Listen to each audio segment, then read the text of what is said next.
حضرت موسیٰ کلیم اللہ علیہ الصلاۃ والسلام کا واقعہ تذکرہ پچھلے کئی دروس میں چل رہا ہے۔ آج کا جو سبق ہے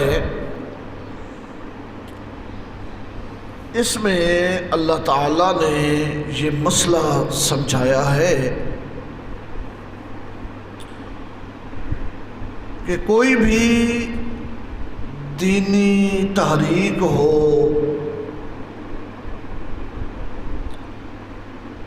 اس کی جو قیادت ہوتی ہے، لیڈرشپ، وہ کتنی ہی سمجھدار کیوں نہ ہو،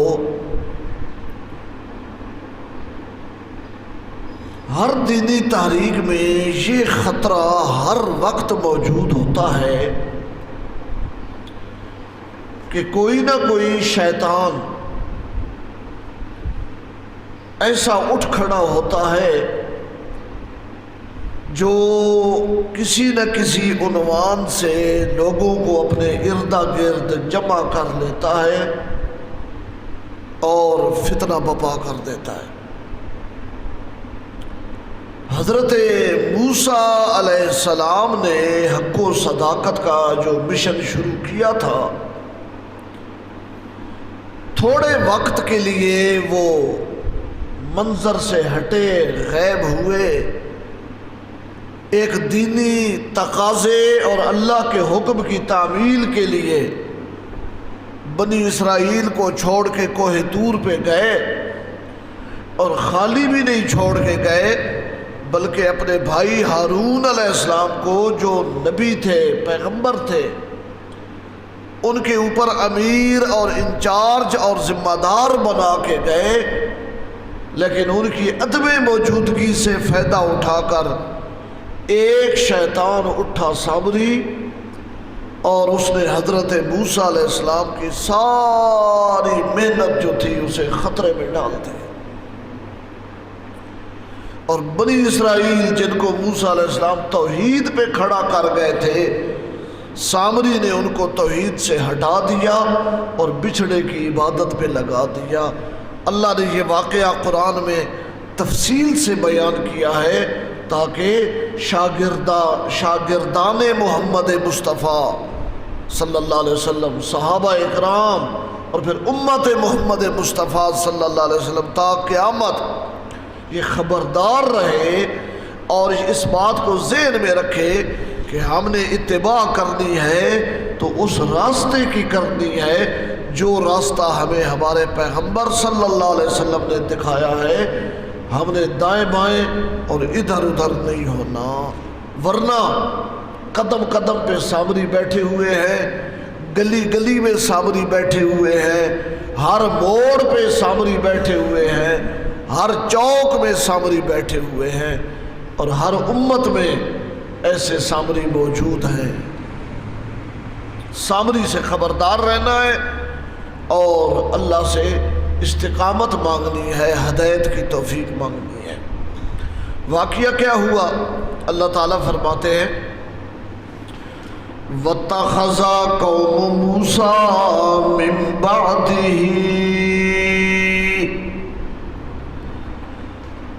بنا لیا موسیٰ کی قوم نے اس کے کوہ طور پہ جانے کے بعد ہی کوہ طور پہ جانے کے بعد وَاتَّخَذَ قَوْمُ مُوسَىٰ، بنا لیا موسیٰ کی قوم نے من بعدہ، ان کے بعد یعنی کوہ طور پہ تشریف لے جانے کے بعد، من حلیہم، اپنے زیورات سے کیا بنا لیا؟ اجلا، بچھڑا بنا لیا۔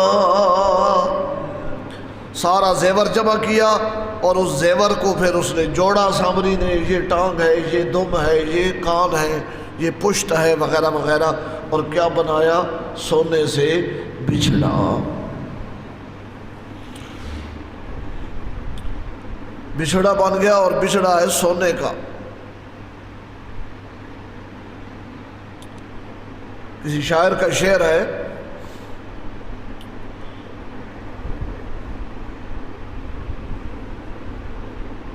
کبھی ابلیس سجدے سے نہ کرتا انکار،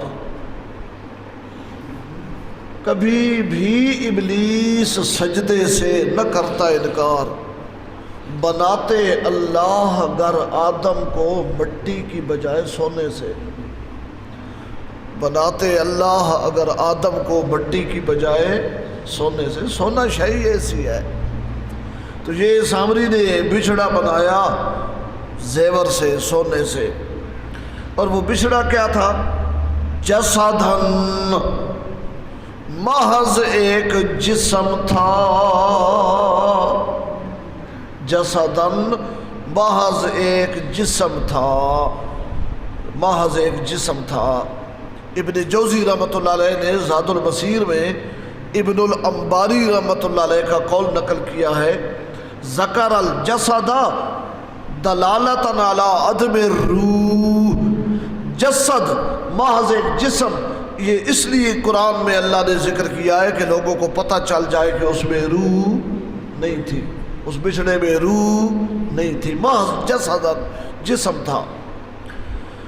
لہو خوار، خوار کہتے ہیں صوت البقر، گائے کی آواز کو، وہ آواز نکالتا تھا جیسے بیل کی آواز ہوتی ہے، بچھڑے کی آواز ہوتی ہے، کچھ اس میں اس نے سوراخ ایسے رکھے تھے، دائیں بائیں سے، آگے پیچھے سے ہوا لگتی تھی، کراس ہوتی تھی، اور اس سے آواز پیدا ہو جاتی تھی۔ بڑی دانائی اور ٹیکٹ کے ساتھ اس نے سامری نے اس طرح کے سوراخ اس میں بنائے تھے کہ وہ ہوا آنے سے اس کے اندر سے آواز نکلتی تھی۔ اور لوگ عقیدے کے لحاظ سے بہت کمزور ہوتے ہیں، آواز جہاں سے آنی شروع ہو جائے لوگ وہاں سجدے شروع کر دیتے ہیں، نہیں دیکھتے کہ یہ آواز کس انسان کی ہے یا کسی شیطان کی ہے۔ مولانا حسین علی صاحب رحمۃ اللہ علیہ کا واقعہ کئی دفعہ آپ کو پہلے بھی درسوں میں سنایا ہے نا، کہ حضرت کو بتایا گیا کہ فلاں علاقے میں قبر ہے، قبر کے ساتھ درخت ہے، اس درخت سے اگر کوئی آدمی مسواک بنائے، ٹینی کاٹے، تو قبر والا آواز دیتا ہے اوہوں۔ حضرت نے فرمایا قبر والا تو نہ سنتا ہے نہ بولتا ہے، اپنے ایک شاگرد کو بھیجا، اس نے ٹینی توڑی، واقعی آواز آئی قبر سے اوہوں، شاگرد واپس آ گیا، حضرت آواز آتی ہے۔ حضرت مولانا حسین علی صاحب رحمۃ اللہ علیہ خود تشریف لے گئے، کھڑے ہوئے اور شاگرد سے کہا اب توڑو، جب توڑی وہ ٹینی تو آواز آئی اوہوں، تو حضرت نے کیا فرمایا؟ دھر دھر، بس آواز ختم ہو گئی، اور پھر ٹینی نہیں، سارا کچھ لوگوں نے توڑ لیا اور پورا درخت کاٹ لیا، کوئی چو نہیں چاں نہیں۔ جب درخت کٹ گیا تو لوگوں نے پوچھا حضرت یہ کیا باج رہا ہے؟ فرمایا شیطان تھا، شیطان آواز نکالتا تھا اوہوں، اور لوگ سمجھتے تھے آئے آئے آئے آئے قبر والا بابا کہہ رہا ہے کہ ٹینی نہ توڑو، قبر والا، تو آواز جہاں سے بھی آئے لوگ وہاں سجدے شروع کر دیتے ہیں۔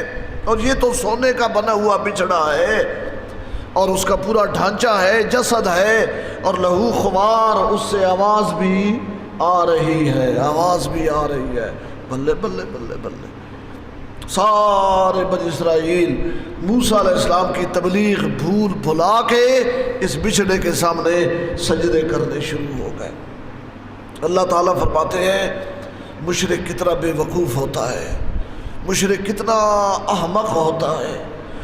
علم یرو، ان ظالموں نے، بدبختوں نے، مشرکوں نے، جنہوں نے توحید چھوڑ کر بچھڑے کی عبادت شروع، اتنا بھی نہیں دیکھا انہ لا یکلمہم، کہ وہ بچھڑا سوائے باں باں کے اور کوئی کلام نہیں کر سکتا تھا، سوائے باں باں کے اور کوئی کلام ان کے ساتھ نہیں کرتا تھا۔ وَلَا يَهْدِيهِمْ سَبِيلًا، اور نہ وہ انہیں راستہ دکھا سکتا تھا۔ اتخذوه الہا، اس کے باوجود کہ وہ کلام بھی نہیں کرتا تھا اور انہیں راہ بھی نہیں دکھا سکتا تھا، ظالموں اور جاہلوں نے اس کو الہ بنا لیا، ظالموں اور جاہلوں نے اس کو معبود اور مشکل کشا مان لیا۔ وَكَانُوا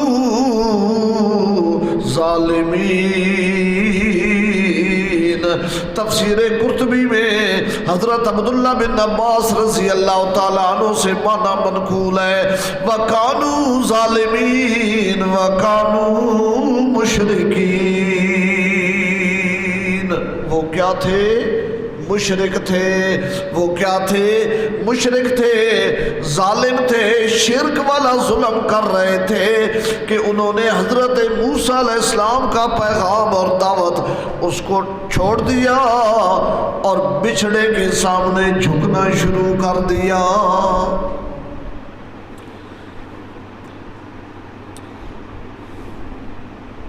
موسیٰ علیہ السلام واپس آئے، یہ ساری صورتحال دیکھی، وہ آگے باز آ رہی ہے، اور حضرت موسیٰ علیہ السلام نے وہ جو بچھڑا انہوں نے بنایا تھا اس کو کیا کر دیا؟ آگ لگا دی، جلا دی، اور وہ جل کے راکھ ہو گیا، خاکستر ہو گیا۔ وہ جلا ہوا جب ان کے سامنے پڑا تھا نا ان کا معبود، تو ان کو بڑی شرمندگی ہوئی، بڑی ان کو شرمندگی ہوئی۔ جولیاں میں کچھ عرصہ رہا ہوں، وہاں ایک موحد آدمی تھا اور بڑی دلچسپ باتیں کرتا تھا۔ گھر تھا اس کا ایسے محلے میں جہاں شرک و بدعت کا بڑا غلبہ تھا، اور وہاں ایک دربار تھا، دربار کی بڑی پوجا ہوتی تھی، چڑھاوے نذرانے وغیرہ۔ تو دوست سناتے تھے کہ وہ جو دربار کا مجاور اور ٹھیکیدار تھا نا، ایک دن نا وہ موحد آدمی صبح صبح اس کے دروازے پہ گیا، دستک دی، وہ نکلا، ہاں جی کیا بات ہے؟ تو اسے کہا کہ شاہ جی ذرا بیلچا گھن کے آؤ نا، دربار تھے بیلچا، وہ کوئی کتا پیشاب کر گیا تو وہ ذرا صاف کرا، کتا پیشاب ہو تو ایسی منظر دیکھ کے ظاہر ہے جو پجاری ہوتا ہے اس پر تو بڑا اس کو تو ناگوار گزرتا ہے۔ تو جب بنی اسرائیل نے بھی دیکھا نا پجاریوں نے کہ وہ بچھڑا تو جل گیا، ختم ہو گیا، تو ان کی کیا حالت ہوئی قرآن بیان کرتا ہے، وَلَمَّا سُقِطَ فِي أَيْدِيهِمْ وَلَمَّا سُقِطَ فِي أَيْدِيهِمْ، جب بچھڑا پھینک دیا گیا ان کے سامنے،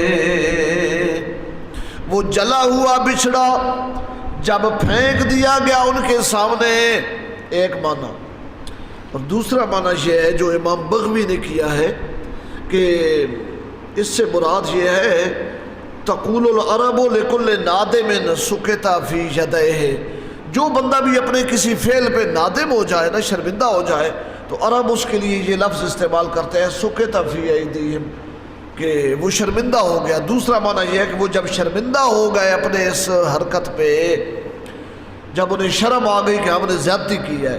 اور ایک معنی جو حضرت پنجپیری مولانا محمد طاہر پنجپیری کا پسندیدہ معنی ہے وہ یہ ہے کہ بچھڑا جلا دیا گیا اور جلانے کے بعد ان کے سامنے پھینک دیا گیا۔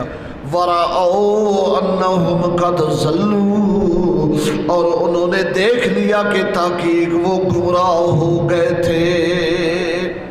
قَالُوا، کہنے لگے، لَئِن لَّمْ يَرْحَمْنَا رَبُّنَا، اگر ہمارے رب نے ہمارے اوپر رحم نہ کیا، وَيَغْفِرْ لَنَا،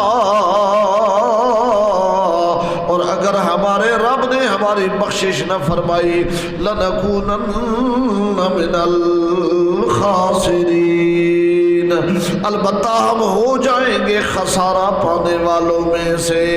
خاسرین فی الدنیا والآخرہ، مدارک، دنیا میں بھی خاسرین اور آخرت میں بھی خاسرین، دنیا میں بھی خسارہ پانے والے اور آخرت میں بھی خسارہ پانے والے۔ اللہ تعالیٰ فرماتے ہیں وَلَمَّا رَجَعَ مُوسَىٰ إِلَىٰ قَوْمِهِ غَضْبَانًا، اور جب لوٹے موسیٰ علیہ السلام قوم کی طرف غصے میں اس لیے لوٹے کہ آپ ابھی کوہ طور پر ہی تھے۔ تفسیر ابن جریر میں امام ابن جریر طبری رحمۃ اللہ علیہ نے لکھا ہے اخبرہ اللہ قبل الرجوع ہی، اللہ نے ان کو کوہ طور پر ہی اطلاع دے دی تھی، بتلا دیا تھا کہ آپ یہاں ہیں اور قوم پیچھے بچھڑے کی عبادت کر رہی ہے۔ تو حضرت موسیٰ بڑے غصے سے لوٹ کے آئے، بڑے دکھیا، بڑے پریشان، چونکہ اطلاع ہو چکی تھی کہ قوم گمراہ ہو گئی ہے۔ وَلَمَّا رَجَعَ مُوسَىٰ إِلَىٰ قَوْمِهِ، اور جب لوٹے موسیٰ علیہ السلام اپنی قوم کے پاس غضبانہ، غصے کی حالت میں، اسفن کا معنی ہے حزیناً، غم زدہ اور پریشان، غم زدہ اور پریشان، غم زدہ تھے کہ میری ساری محنت رائے گاں چلی گئی، اتنے عرصے سے میں ان جاہلوں کو توحید سنا رہا تھا، انہوں نے کیا کیا ہے، کیا صلہ دیا ہے، اور غصہ بھی آپ کو بڑا آیا ہوا تھا۔ حضرت موسیٰ قوم کی طرف لوٹے غضبانہ، کس حالت میں؟ بولے سارے، غصے کی حالت میں۔ کس حالت میں؟ غصے کی حالت میں۔ حضرت تھانوی رحمۃ اللہ علیہ نے بیان القرآن میں لکھا ہے اس آیت پہ دل علی جواز الغضب علی المرید، اس آیت سے یہ مسئلہ نکلتا ہے کہ استاذ شاگرد پہ ناراضگی کا اظہار کر سکتا ہے، پیر اپنے مرید پہ خفگی اور ناراضگی کا اظہار کر سکتا ہے اگر اس کی ضرورت ہو۔ تو پھر یہ نہیں کہ باجی اب کیا کرے، نہیں، اس آیت سے یہ ثابت ہوتا ہے کہ استاد اور پیر اپنے مرید پہ حسب ضرورت غصے کا اظہار کر سکتا ہے۔ قال، حضرت موسیٰ علیہ السلام نے غصے کی حالت میں کہا بئس ما خلفتمونی من بعدی، بہت بری حرکت کی تم نے میرے جانے کے بعد۔ عاجلتم امر ربکم، کیا تم نے رب کے حکم کے مقابلے میں جلدی کی؟ رب کا حکم تھا کہ موسیٰ علیہ السلام کتنے دنوں کے بعد لوٹ آئیں گے؟ 30 دنوں کے بعد، 30 لیلۃ، 30 دنوں کے بعد۔ تو 30 دن تک تو بنی اسرائیل دیکھتے رہے، 30 دن تک تو دیکھتے رہے۔ جب حضرت موسیٰ کوہ طور پہ گئے تو اللہ تعالیٰ نے وہاں 10 دن اور 10 راتیں بڑھا دی۔ تو یہ جو 10 دن اور 10 راتیں بڑھ گئے نا، ان میں وہ پھر انتظار نہ کر گئے، جی ختم، آمڑا ہو وسادہ رہا، وہ اب نہیں آئے گا۔ سامری نے لوگوں کو سمجھانا شروع کیا، وہ اب نہیں آئے گا۔ آج 31 دن ہو گئے، 32 دن ہو گئے، وہ اب نہیں، پتہ نہیں کیا ہوا ہے کیا نہیں، کہاں کوئی طور ہے، پتہ نہیں مر کھپ گئے ہیں، کیا ہوا ہے۔ اب میں ہی تمہارا لیڈر ہوں، اب میں ہی تمہارا راہبر ہوں، اب میں ہی تمہارا رہنما ہوں، اور یہ تمہارا الہ ہے بچڑا۔ تو وہ جو اللہ کا امر تھا کہ موسیٰ علیہ السلام واپس آئیں گے، بدبختو تم نے جلدی کی، 10 دن بھی تم انتظار نہیں کر سکے، 10 دن بھی تم صبر نہیں کر سکے۔ خیر، غصے کی حالت میں حضرت موسیٰ نے کیا کیا؟ وَأَلْقَى الْأَلْوَاحَ، حضرت موسیٰ کے ہاتھ میں جو تختیاں تھیں، الواح جمع ہے لوح کی، لوح کہتے ہیں تختی کو، ان تختیوں پہ تورات لکھی ہوئی تھی۔